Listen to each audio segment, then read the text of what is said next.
Hey, hey. Hey, Hey, I'm Brian, and I'm Kristen. and this is the Brian and Kristen podcast.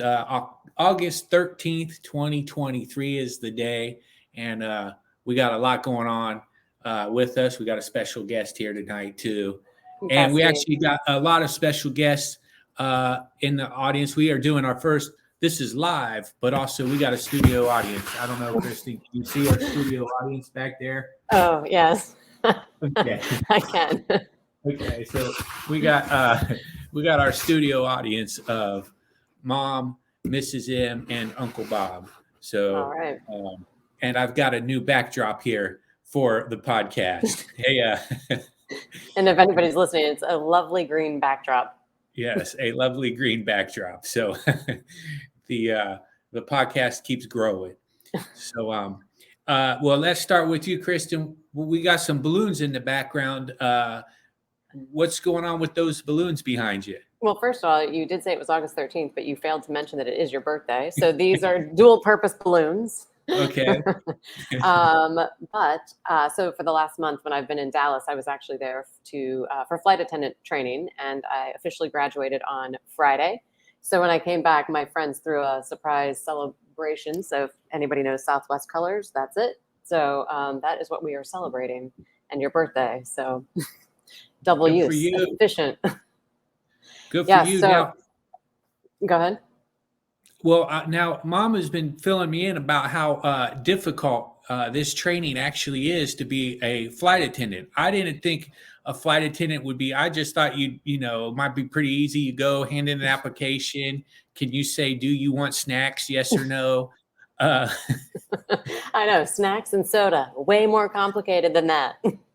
yeah, Yeah. that's what I thought. But you've actually been training at it for a month, right? Yeah, and I mean, obviously, the bar exam in law school was really difficult. The factor that people don't think know about the flight attendant training is at any moment you can fail something and they can send you home. So for the 4 weeks, you're stressed out because if you don't pass something, you get sent home right away. Oh, I should also share the photo that they put up too. It's official Southwest photo there. Oh, if you're listening, you can't see it, but anyway. um, That's a great picture there.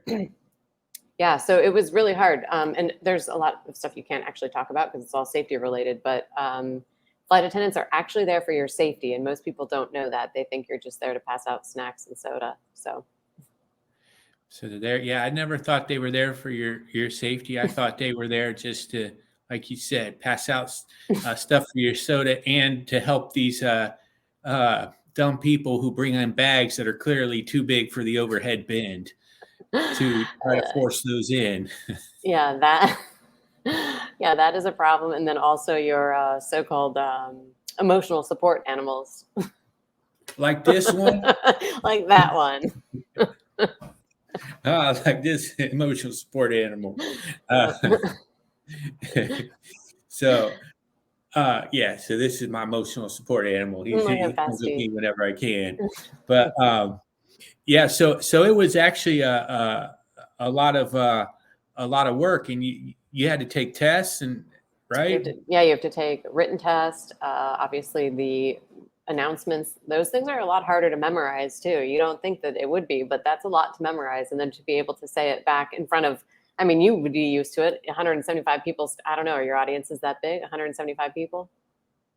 Yeah, I wish they were always that or more. It depends, you've seen both, but yeah, it was kind of like because I was telling Mom to tell you just start memorizing as if a monologue. For me, I would just take that, uh, you know, paragraph by paragraph to learn the monologue that you guys have to do. Yeah. So that and what was I going to say about that? Having to memorize that much. Oh, but being like in front of an audience because you got all those people staring at you. You don't realize it. Like you don't do any of that stuff in class. And then we did have to do a day where we like got on flights and just flew. And so all of a sudden, the time you like learn the safety demo, and then the next thing you know, you're on a plane in front of a bunch of people actually doing that demo. You're like on an active taxiway. So it was a little surreal to do all of it, but a lot of fun. Yeah, I've heard. I just caught myself saying a uh, uh, but I've been on some planes where they have some pretty funny people delivering. They have a lot of jokes with the introduction onto the flight and stuff, and I think that's a good idea because it lightens the mood of the people in the airplane. Yeah, I totally. And when they announced, so they would keep telling people that I was new, and then they told them I was going to be serving rows 1 through 9, and I was like, I hope you guys didn't wear good clothes today. Ser- Serving the drinks, that's way harder than you would think. Yeah. Well, that probably is hard because the aisles are so small and you got a lot of people and now you're getting kind of like they're trying to make the airplanes give them bigger bathroom because people keep getting bigger, you know. There's another Look at me, Busty's like, wait, did you say you know? Look. Well, that's great. And you even had a graduation. Yeah, and no, just kidding. They had other people who are either pilots or flight attendants. If they like for example, a friend of mine from the class, her father was a pilot, so he was able to give her the wings that they give you. So there were a lot of people who's like, it's a big deal. Like, there's a lot of family that has their family go through these trainings and things. So Well, I'm happy for you. The only thing I think is that you should figure out a way to put in your contract that your brother gets to fly for free because I need some miles here. yeah, I get some buddy passes and some things, so we'll figure that out. Okay, I need some buddy passes and some service animal passes, and Yeah, Bestie flies free. yes. So and he's going to be part of our next episode I think we because we might got have time to answer the question today, actually. yeah, I guess so. We got time. So we should get to this because our question for this week comes from Ken Mouse, KenMows from YouTube. Do And you know it's a him? two-part question. And I think we should answer half of this question today and then the other half on the next podcast. And the first part of the question is, how old is your dog? And the second is, did you have pets growing up? And I think for us, we've had so many pets growing up. I think we could fill a whole podcast episode with that one. So I think we'll do half and half. All right. So, but the first part is, how old is your dog? So take a look. This is a mature dog. And I've had him since 2011. But when we got him, I think he was already 3 or 4. The vets thought so.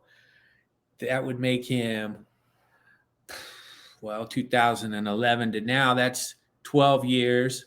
He's about 15 years old, we think, or at least 12 years old for sure. But he could be all the way up to 15 years old. What do you think, Kristen? I mean, he's acted the same since day one. That's the thing. He has been always a docile dog. And one thing I love about this dog, with a lot of things I love, is that he knows he's little. Oh, he Um, does? he knows he's little. A lot of little dogs think they're big and they go around barking and causing trouble. And he knows he's little. And I think that he was really helpful to me during 2020 when I was moving back and forth across the country from California back to Ohio because he would sit in my lap for thousands of miles at a time and He's just probably sit in my lap. he's he's more traveled than a lot of people. He really is. I was figuring that up. I think there's only like 10 or 12 states he hasn't been through. Wow, that's impressive. Yes. So he's been across the country several times, and it's a really kind of wild story too how I got him because at the time I was living in Los Angeles and I was visiting some friends of mine, and their dad had a dog, and that dog kind of followed me into every room. Okay. and it was just one of those, sometimes certain dogs like you. And I was going into every room. That dog would follow me. I'd be in the living room. They'd say, Brian, go in the kitchen, see what would happen. And that dog would follow me. And then my one friend, Val, said, Brian, you need a dog. I said, I'm so busy, I don't need a dog. And then by chance, she was walking her dog at the dog park, and she saw a girl that was walking this dog. And Val said, I took one look at that dog and I knew it was for you, Brian. I can't explain it. I just knew it. And she started talking to the girl who had my dog now, and she said, she said that she had found him with another dog. They were kind of running astray, and she found a house for the other dog. But she's the type of nice person that kind of has like 4 or 5 dogs at all the time, taking care of dogs and whatnot. And so then Val said, you got to see this dog. So then the girl brought this dog to my house, and of course I saw his big ears, and even though I didn't want a dog, I kept him. And I appreciate both of them. The girl who had the dog for giving him to me, because he really has helped my life out, and Val for noticing that this dog and I would bond like we did. But of course he bonds with everyone, so it's not like I'm special. But no, I don't think that's true, because when you first had him, he wouldn't leave your room. That's true. It's taken him a long time to warm up to people, but now he's better. He's a little more, I don't think social is actually the right word, but he gets along better with other people now. He really does. He's come a long way as far as that. And, when first he's the type of dog that wants people around, or at least other dogs. So at first he would tear up my place when I would leave the apartment, kind of scratch it up and tear it up. And so it's been a pretty wild journey with him, but as you can see, well worth it. And he's been the star of several short movies. He's an independent movie film dog, not a mainstream movie. Oh, good. He's got a lot of good credits, though. He's got a lot of good credits. I mean, he's been in several movies with Scooby. We made a movie for him, a special movie on him called Lost and Found, where he gets lost and then he gets a home. And so, but he's kind of more of an edgy type of actor. Because those ears, does really separate him. Yeah, this separates him. He's not the typical leading man dog like Lassie or something like that. He's got to be in the more independent films. That's funny. And you haven't mentioned what his name is. So what was his original name, and what's his name now, and how did he get that? He's had a lot of names. His first name was Prince, which I wasn't supposed to change. And then it got changed to Bestie, because I said, this is my bestie. And then somebody else started saying Bestie, and that kind of stuck. And I'm like, okay, Bestie. And then, but one of my old roommates, that guy's girlfriend used to call him DeVito because he looks like Danny DeVito, and he would respond to that. So he'll respond. If you call him Prince, he'll respond. You call him Bestie, he'll respond. You call him DeVito, he'll respond. Which goes to show me that this dog, it's not about your name. Your name means nothing. It's about your personality, who your aura is, your soul. Oh, that's good. We learned that. Yeah, it's not about your name. It's not about your name or your identity or what you identify with. It's about your aura. Yeah, it's about your aura, what your soul is. That's funny. And so he's a lazy dog, but I like that about him, because there's not a lot of work that I have to do with him, and he seems to always get fed by someone, even if I forget to do that. That's like dog ownership 101. Feed your dog. Yeah. But he still loves me. See, that's and my favorite part about him is that he's on your schedule. Like he's the exact type of dog you should have, where he'll sleep all day and he doesn't need to get up until you get up.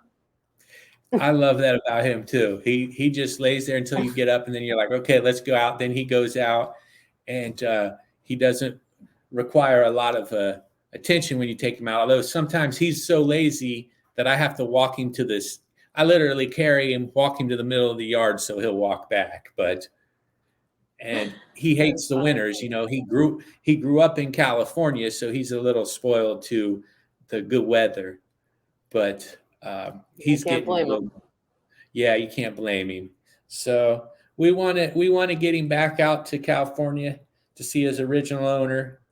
You know, his original owner was a cheerleader for the Clippers. So I don't know if you got a bad deal on that one, buddy.